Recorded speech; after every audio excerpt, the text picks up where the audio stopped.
I used to be an optometrist, yes, for 10 years. And so it was something I was not happy with or not fulfilled in for a very long time. I knew I didn't want to do it forever. Started out as a life coach, and in the first 2 years made $500,000 organically, no ads. The best way to make your parents proud is for you to be happy. Authenticity is a strength. Your superpower is your authenticity. To be remembered tomorrow, you must be present today. Welcome to the Fearless Founders Podcast. Today, I have Richmond Dinh.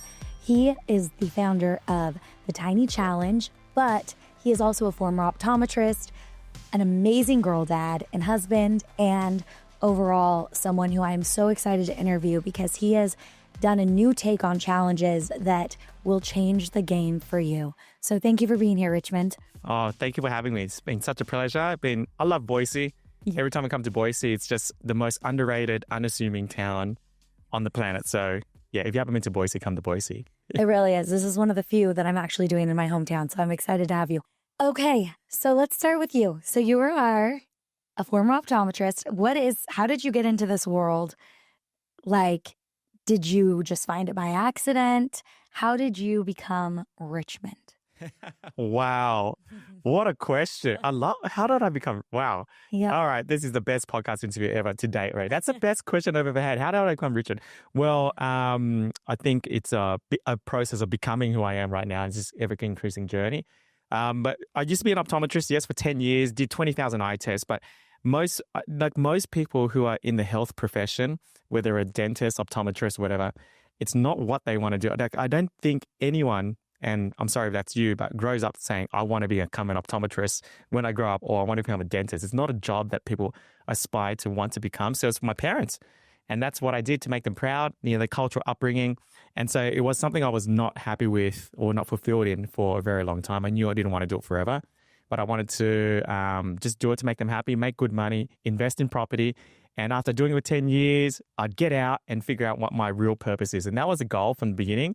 But what made it go faster was that I lost a lot of money in the property market because I invested well in my 20s and lost pretty much everything, plus more, over $1.2 million after buying 13 properties. And the next three I bought, I over-leveraged, did all the wrong things. But that allowed me to find coaching and personal development and trying to figure out why I'm a failure and what my life is about. And, you go through all that kind of stuff. And that led me down the path of this whole personal development journey. I got a life coach because I thought my life was a mess.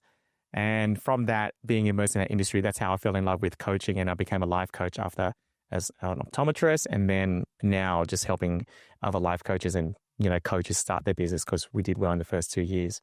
Okay. So let's backtrack a little. You became an optometrist. You invested money into real estate. While you're doing that, about 10 years into this, you've been investing over those years with that money, and then you lost it all. Yeah. And you're basically like at square one of like just keep building a new nest egg or look for something else. Correct. Okay. Yeah. So then did you leave optometry to go find something else, or did you continue to do it while you looked for the coaching? 2 years. I transitioned over 2 years. Okay. Yeah. So that was a transition. It was the biggest blessing in hindsight. And I think that's like most problems. But you can't see how it's going to be a blessing in your life and you can't see how it's happening for you at the time. But it happened for me because I wouldn't have discovered this whole coaching space and entrepreneurial space. It wouldn't have been the trigger for me to do what I wanted and figure out my life if that didn't happen. If I was successful in property, I would have kept being an optometrist, I think. So, yeah. Silver lining. Yeah. How was that being a parent? Because you're a girl dad, you have 3 little girls. And I think sometimes, right, a lot of times when we're younger, we think we can take more risks. You have a wife and a family.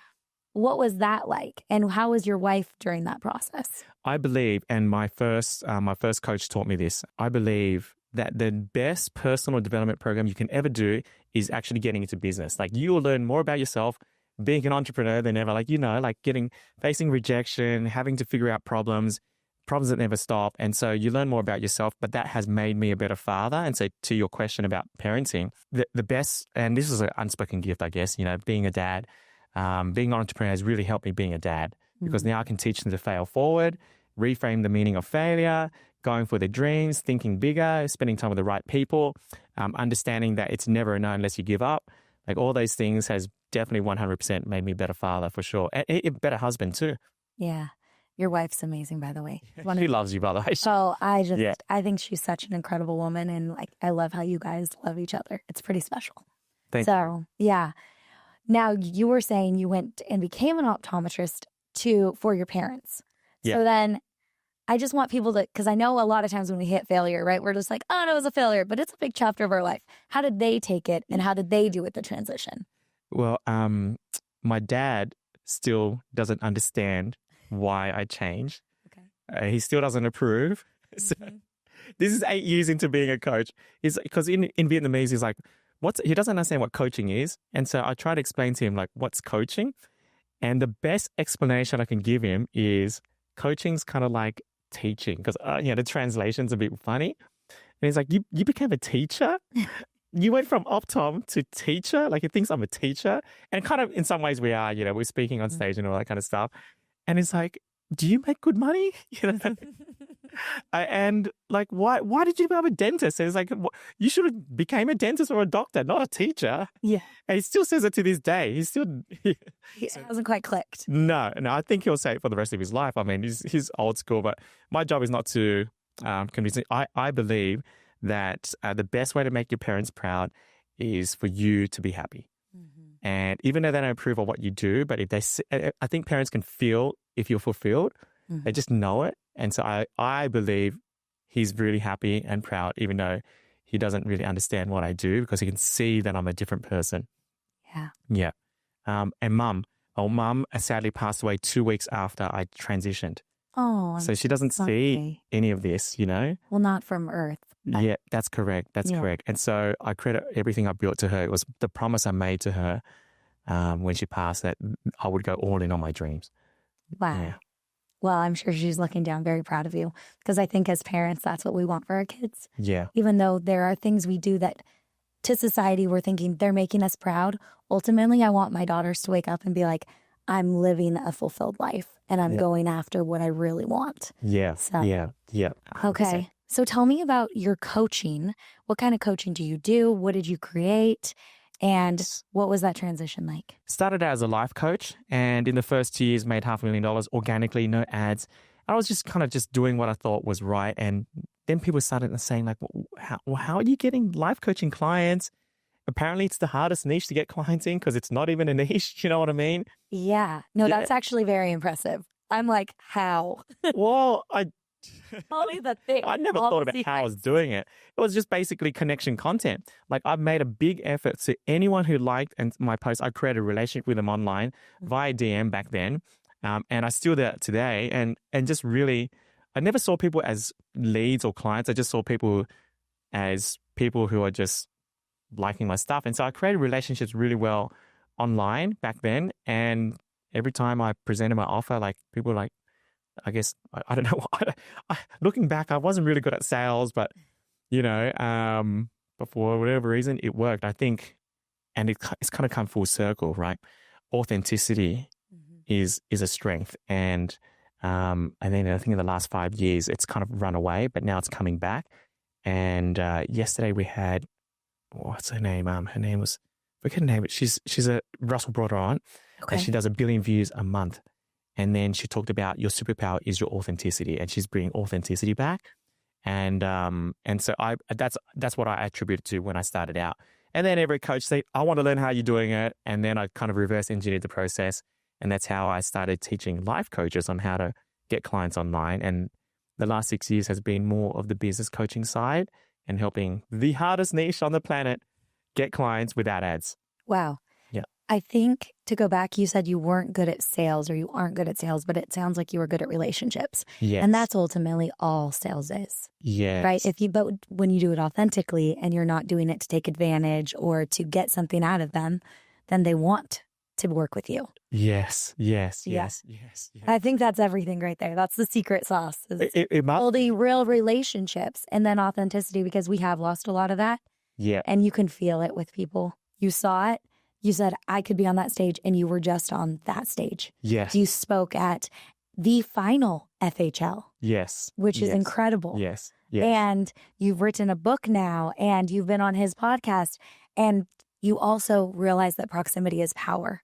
I live and breathe that. Yeah. I call that the eighth wonder Okay. is who you spend time with. It's this invisible force that shapes everything, your identity, your values, what you eat, what you wear, what you think, what you focus on, what you don't focus on. This force that is stronger than gravity, it's called the eighth wonder. It's your proximity. It's who you're spending time with, period. And so that's what I teach my clients, like who's in your eighth wonder, because that's the force that shapes everything. How do you help people decide who should be in their eighth wonder? Yeah, that's a really good question. I go from the lens of always giving people the benefit of the doubt. But obviously, if they've got a result that you're looking towards, so two things. Number one, a result that you want in your life that you don't currently have, then you want to have them in your top 5, but also character traits that you want to have that you don't feel like you currently have. So those two things I would model. I don't think they need to go hand in hand. You can definitely learn from someone that you don't like. And you can definitely be around people you like, but they're not as smart as the thing you want to learn from. You know what I mean? So you can definitely learn business from an overweight entrepreneur, but you would probably want to learn health from them. So that's what I've learned. I don't need to love everything about that person to learn from that person. And then there's also people I want to spend time with who I think are impeccable characters or leaders or very charismatic. Like Myron, obviously, like Myron is so charismatic. And so I want to spend time with Myron because I want to be more charismatic. And so traits that you love, find those and spend time with those people, or results that they have that you want to spend more time with to get the result in your life too. Well, and something that people might not know is you paid a pretty penny to have that proximity with Myron, right? Mm-hmm. And for me in my life, I was thinking about this today when I was getting ready. I was like, everyone that I've wanted to be close with, I've paid to be in those rooms. Yeah. And it's been worth it. You got a knack. Oh, you got, yes, you have, but I'm sure there's 100 situations where you just didn't. Like, I've also been invited into a lot of rooms, but yeah, I paid for some of them. And I need to pick your brand in that. Like, you know, everyone. Well, thank you. Yeah. Nah, I just love people. And I'll be honest, a lot of times I don't even know who people are. And apparently they're like a big deal. And they're like, you were with them. And I'm like, you're like in every I don't photo. know who that was. Like Vic's in every photo. Like if you trace back, it's like she's everywhere. Like, well, thank you. Ultimate connector. Yeah. Which is the most important person in the room. Yeah. The connector. Yeah. Yeah. Well, something on connecting that people don't realize is a lot of times you invest so much in those relationships. So when you make that connection, I feel like we have to find a way for connectors to feel more valued. Yeah. Right? Because I'm like, I spent 9 years with this person, 6 years with this person, this much money with both, and then connected you two in 2 seconds. That's what makes connectors so attractive, because they don't think they're more valuable than they think they are. Mm-hmm. Like, you know, they're so humble, they're so unassuming, and that's what makes them great connectors, because they're so likable. Like, I mean, clearly, like, you're very likable. Thank you. But you're not like pretentious, like, and you know, that's why people love connecting with you. And like, Vic knows that person, she can connect you and intro you. So yeah, no, thank you. I appreciate that. But back to Myron, said a pretty penny. So getting in this, so can you tell me, how much did you spend to go with Myron the first time? First investment I ever made in Myron was $350,000. $350,000. I know, which is in Australian terms, 550,000 AUD. And that's a house. Yeah. Yeah. I mean, luckily I'm not a car person, but that could be a couple of Lambos, I'm guessing, you know, or Ferrari or whatever. Like, you know, it's a lot of money. It's a lot of money. It's the biggest investment I've made by far, by a factor of 7. But it's really changed who I am. Was it worth it? 100%. The transformation happened when I paid the money, because then I felt like I was leveling up. I was living congruent to me, seeking the best and being the best, and investing the most that probably most people. I don't know many people that's invested more than $350K in one coaching offer, except for the person who invested $1 million in his $1 million offer, and maybe a couple of people who invested in Russell's $1 million seat for the library. And so it really just lifts your identity. So I bought an identity. That's what really happened. Now, I tell Myron all the time, like, Myron, if you stop delivering on the next 12 months, I already got the transformation, because when I transferred you that 550K Aussie in full, that's when I realized I'm playing this game at a bigger level than I've ever played. And it just, you know, that internal congruence, you can't really, it's a weird feeling, but, you know, it just feels you can sleep well at night now. Yeah. Yeah. Well, and they say transformation starts at the transaction. Yeah. Right. Yeah. And some people are like, oh, well, free. No. I love that. Transformation happens at the transaction. Yes. Whoa. That's so good. I've never heard of that. It's not mine, but I can't remember who I got it from, or I would tell you that name. Yeah. But it's true. Transformation does start at the transaction. That's why people don't get the value out of free. Yeah. Right? So. And from that, we haven't mentioned this. I only mentioned this to Russell today, but sold our first $1 million offer. You did? Yes. Oh my goodness. From that transformation. Yes. So it's already paid for itself 3 times. 100%. Yeah. Yeah. Plus the other 6 100K offers we sold as a result of being around Myron. Like, it's crazy. It's incredible. Yeah. And people ask, oh, so did Myron help you with like craft what the $1 million offer was or what the 100K offer was? And no, he just gave me the belief that I could do it. And that was it, the belief. Mm-hmm. Yeah. It all comes back.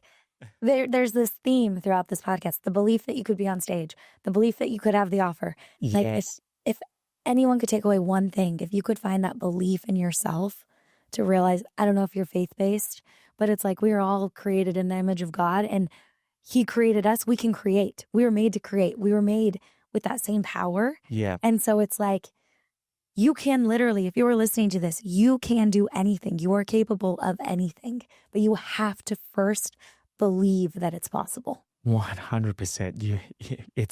You must. And you choose your beliefs. That's we choose them. You're either choosing to not believe, like that can never happen to me. Oh, that must be nice for them. My least favorite words.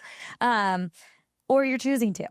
So that's incredible. And congratulations. Like, thank you for that. Congratulations. Yeah. And it's already paid for itself. That's the most beautiful part. How long ago was that from the time you first purchased that offer from him to now? It's only been a month. It's been 30 days? Yeah. Yeah. I know. I still got 11 months with Myron. You're like, I don't even know if I need them. Yeah, I'm good, Myron. Like, thank you. Incredible. Yeah. Okay. It's crazy. Yeah. Okay. That didn't happen. Like it was, Russell was a catalyst. 100%. Like it was 100% the catalyst. It would not have happened with Russell. Even the book and everything, just, Yeah. Yeah. But I think we find coaches and then they lead us to others. Yes. And that it's a process. It doesn't mean you have to stay with one forever. It doesn't mean they can't be part of it and you can't add in others. Yeah. Right? But did you follow Russell's framework to start initially? Yes. Webinars. Okay. And I failed at webinars. You so did? bad. I learned that I have a different selling style. And this is what I've learned about selling is that everyone's got different archetypes of selling. And you got to figure out which one is your style. And my one is more, I guess, more freestyle, It's probably not repeatable because it's more freestyle. Mm-hmm. But that's my more natural selling style. And every time I try to sell like someone else, I just do it badly. And I learned this the hard way from teaching my students how to sell. And at the beginning, I taught them how to sell like I sell. And some people came in, they were really pretty good at selling. And then I wanted to take them to the next level. And then they try to sell like me and they do worse. And I'm like, okay, sell like you, but just do it better. Like, yeah. So so I bombed at webinars, but I did learn framework on how to market. Okay. That's the main thing. Like Russell is a marketing genius, just a marketing genius. Yeah. Well, that's a great takeaway too, because sometimes just because one person's doing something doesn't mean we have to do it. Yes. Right? Webinars might be one other person's jam. It's not your jam. Yeah. Maybe it's one-on-one sales calls. Yes. Maybe it's in person, Yes. So yes. It's like, I think that's what I struggled with because I thought, I thought that it had to be done like everybody else did it. But I'm like, I'm really good at one-on-one. Yes. So why am I going to go try to sell one to many? I said, it's easier for me to sell to the CEO than it is for me to sell to the masses. Yes. And I've recognized that and I've learned that about myself. So that's the direction I've gone. And it was a game changer. It only took me 6 years to give up on trying to sell to the masses. Yes. And I think sometimes, or quite often actually, to find out what you're good at, you need to find out what you're not good at. Yes. By just doing the other things. And you have to do it. Otherwise, you'll never know that, okay, I'm definitely not good at that. I'm really good at that. And that's how you find out. Yeah. Yeah. 100%. Now, let's go into the tiny challenge because I want to learn all about this and what is it? How does it work? Can you kind of walk me through? And is this after you're a coach right now and now you want to add a tiny challenge in for your program? Yeah. So we've been teaching it for 4 years. It just didn't have like a fancy name, I guess, tiny challenge. We used to call it one-on-one challenge. So when you're going from 0 to 100K and you have to market yourself, you can market yourself through webinars, masterclasses, virtual events, workshops, group challenges, one-on-one sale calls, cold GM, there's so many things to market yourself. And that's extremely difficult if you haven't made your first 100K because you really don't know what you're doing. You don't have a proven offer. Your messaging is not clear. You have imposter syndrome. You're not really that good at what you're doing. You don't have a list. It's overwhelming trying to fill up a masterclass or a webinar.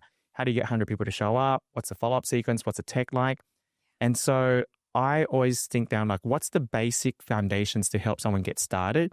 And so we came up with a tiny challenge, which is like a group challenge, but it's done one-on-one. So just you, another person, one-on-one. And when I told Russell this, it doesn't make sense, but the more he thought about it, the more he realized it was such a brilliant idea. And that's how I got to speak on Fun Hacking Live, because it's the simplest way to get started because you don't have to worry about tech. You don't have to worry about jumping on Zoom. You just pick up the phone and call. There's no one that you have to worry about not showing up because you get a 100% show rate because everyone books in the 5 calls. 5 calls, one-on-one over 5 days. You don't have to worry about filling up a room. You don't have to worry about speaking even, because then you have to then learn one-to-many speaking. And so it allows every coach to get started straight away. And if your messaging is a bit blurry, that's okay because you figure out your messaging through doing that. And our students are crushing it. I mean, if they do 10 tiny challenges, we're getting students who get a closing 3, 4, 5, 6, 7 out of 10. If they've got a $3,000 offer, that's their first $15,000 to $20,000 like that. And they didn't need a list and they didn't need to launch and they didn't need to worry about tech or learn how to speak or sell one-to-many or worry about no one showing up. It's crazy. I'm like mind blown. I'm obsessed right now. That's amazing. Yeah, it's crazy. And then, and because the reciprocity is so high, it's extremely high. And then they do it again, the next 10, it becomes so addictive all the way to 100K. And they've never really had to market themselves that much. And they learn this is a first framework where you can earn while you're learning. Wow. Because you only need to get 5 people. That's it. And you're not. And that's enough. And you can feel like I filled up the 5 spots and I just crushed it because I filled up 5 spots. That's right. And if all you did was say 5 tiny challenges a month and you converted 2 or 3 of them, which is so easy to do because the reciprocity is so high, and you got a $3,000, $4,000 offer, you're on 10K a month like that. Wow. Anyone can find 5 leads to do a tiny challenge on. Anyone. But to do a webinar or a masterclass or a group challenge, you're going to have to find 100. And if you bomb it, you have to run it the next month and find another 100 or 200 or 1,000. And if your close rate, you get 100 people register, 10% show rate, 10% show up, and your close rate is 10%, so you only have to sign out one person from 100. Yeah. This is 2 or 3 tiny challenges, you're set. Well, and when you're on a webinar, I think, if no one shows up or there's 4 people in the room. Yes. And you're like, put a yes in the chat. And it's like, my mom's here putting a yes in the chat to make it look like. Imagine you're a beginner. Yeah, that's what I'm saying. The beginners, it's so overwhelming. Yeah. That's why, and Russell said a couple of times, and he's released a couple of podcasts saying, this is a future of marketing in 2025 and beyond. And even Pedro, the challenge guy, when I told him this at his house, I was sitting home and I said, hey, Pedro, we do this thing. It's a one-on-one challenge. Because, we found that our students, they were just not getting results as a group. They were stressed, overwhelmed. They wanted to give up. And we thought, just let's do it one-on-one. And they're like, I can do that. We gave them permission to do it. And now they're crushing it. They're growing so fast. And after you do 20 or 30, then you can do group. And then group becomes 10 times easier. And your first group challenge, if you've done 20 or 30 tiny challenges, guess where your 30 leads are? Mm-hmm. The one you did a tiny challenge on. Yes. Okay, that's amazing. So then how long each day would you be doing it? So is it an hour a day? 30 for 5 to 45 days? minutes, 30 to 45 minutes. Yeah. Okay, yeah. And based on whatever your framework is that you're teaching? That's correct. Yeah. What do you feel like you're the best at teaching at? So what's your expertise?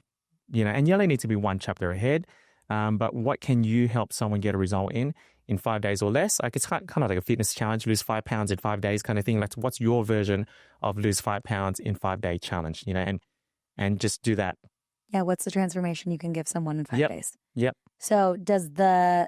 Yes, that's your copy. Yes, forward by Russell too, yep. Wow, and it's forwarded. There's a forward by Russell Brunson. Yep. Now, in this, Is it going to walk me through step by step what I need to do? Even scripts on what to say. Because if you don't have the framework and you're a beginner, those calls could blow up to 2 hours. You can imagine, right? Because, you're starting out, you don't know how to, you don't know how to like keep it tight. And so you follow a framework, follow a structure, follow the scripts and know exactly what to do. So for the first call, we follow what we call the 4 Fs. Okay. So you elicit their future. What do they want over the next 5 days and what do they want over the next 12 months? And that's important because you need to stretch their vision for the next 12 months. So get clear on their future. So we're here. Welcome to the Tiny Challenge kind of thing. Okay, let's set some goals. What are you looking to achieve in the next 5 days with me? What are you looking to achieve in the next 12 months? So we're having coffee this time next year and you'd like to report back on how's life, how's business? What would you like to say? Boom, now you got their future. The second thing is, what are you frustrated about right now? What's not working? What's getting in the way? So the frustration is the next F. Okay. You're hearing all of this. You're writing it all down. Where have you failed in the past? So the third F is, what have you tried that it's not working? And what are you not willing to try? Where have you failed in the past? What are you in a coaching program right now? Know what they're currently trying and where they failed in the past. And then the fourth F is, what are your fears? What are some of your limiting beliefs that are getting in the way? You got all that info and say, great. So over the next 5 days, I'm going to be able to plan for you to help you, number one, get your outcome for the next 5 days. And number two, if you're loving this and you feel like this is something that you really want, then would it be okay with you if I offer you what a 12-month program looks like to help you achieve this 12-month goal? Okay. So future, frustrations, frustration, failures, fears. Yeah. And then that's on the first call. That's on the first call. That. Get clarity on that. You do that first call, I help statement already. Mm-hmm. Yeah. And then are you traditionally offering them at the end of the 5 days a 12-year program, or is it a 90-day, or is it? Yeah, you can tailor it. That's the awesome thing. Because when you're starting out, you think you have an offer and you may have some idea, or maybe most people don't, but the first 3 or 4 clients you sign up, just tailor it to exactly what they said they want. Mm-hmm. So if they've got a 12-month goal and, so you may think, okay, it's $5,000, sell it. And then if it's too much for them, we can drop it down to 6 months for $3,000.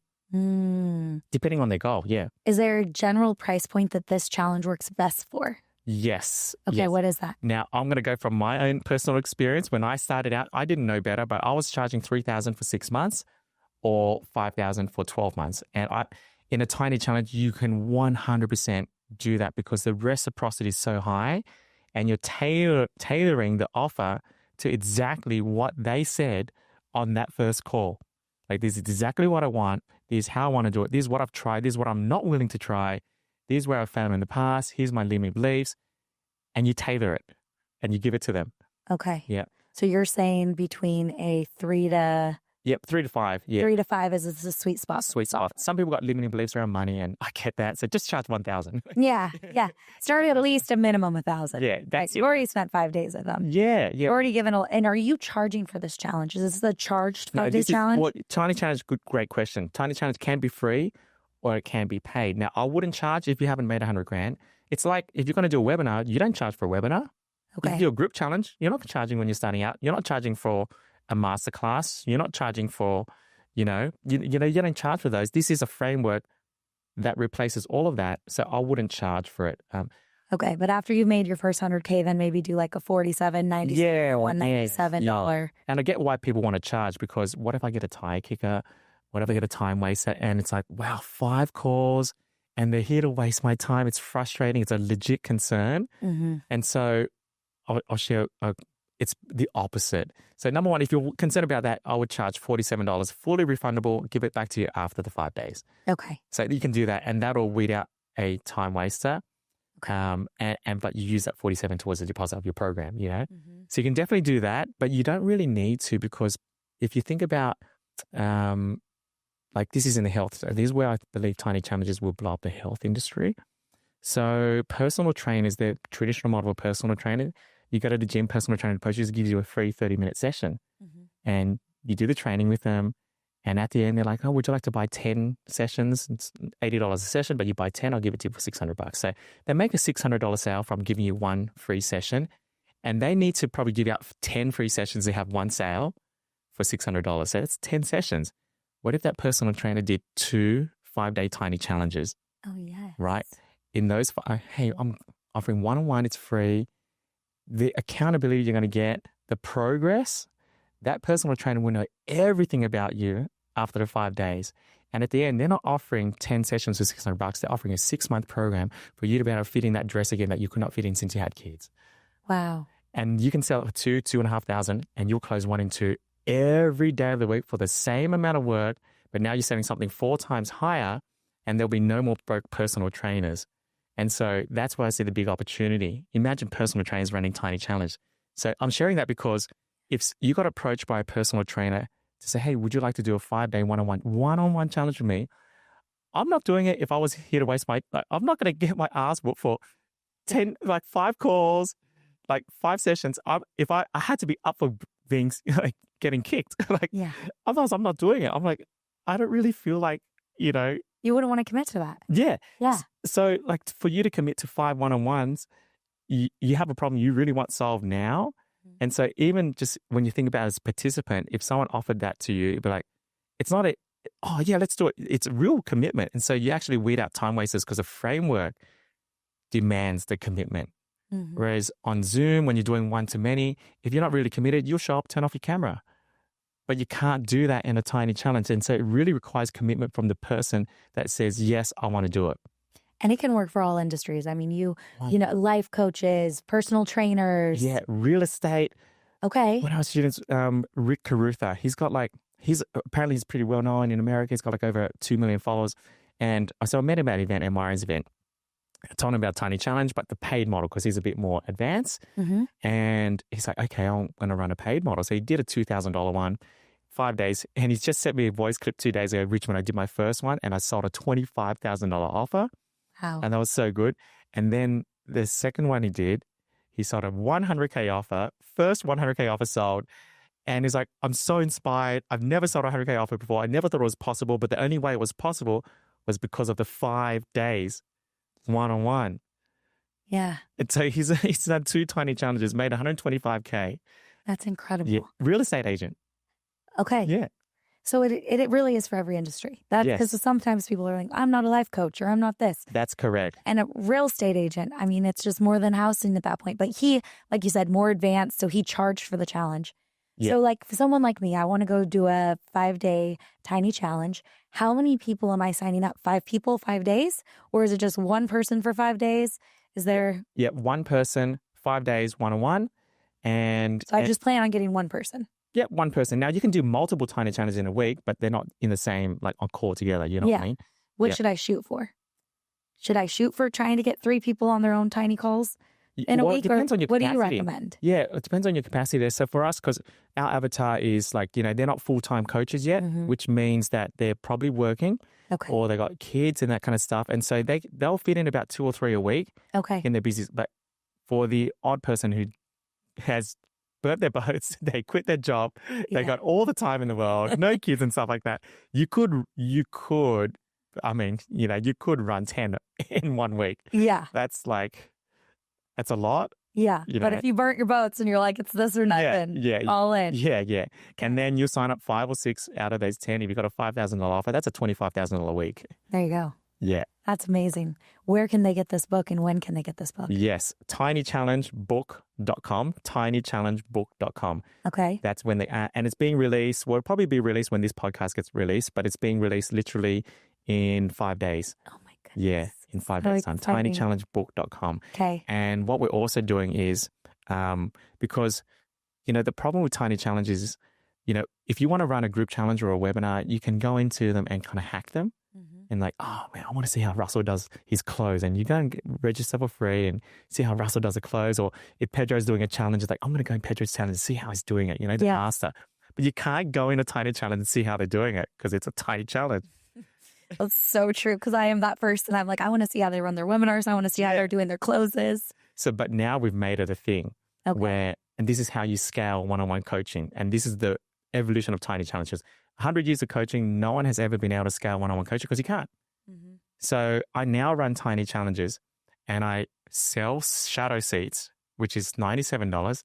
And the shadow seats are, hey, who would like to see me do a Tiny Challenge and witness it firsthand? I'll break down after every call exactly what I did, why I did it, and you get to ask questions, but I'm only coaching this person one-on-one as a shadow seat. Now, when I do the pitch, I'm not just pitching to one person, I'm pitching to 100 people. Because you're actually pitching them what you pitched this other. Yes. And are they watching a recording or this call live? They're on live. Oh, they're watching it But live. we offer the replay too. And then that person that you're signing up agrees to this. Yes. Yes. Okay. Yes. I make them an irresistible offer, and after they have to agree to it. And if they don't agree to it, that's cool. I'll pick the next person. Yeah. Like some people just want that private one-on-one, but yeah, that's how you scale one-on-one coaching. That's incredible. Yeah. Oh my gosh. My mind is blown. Where was this 7 years ago?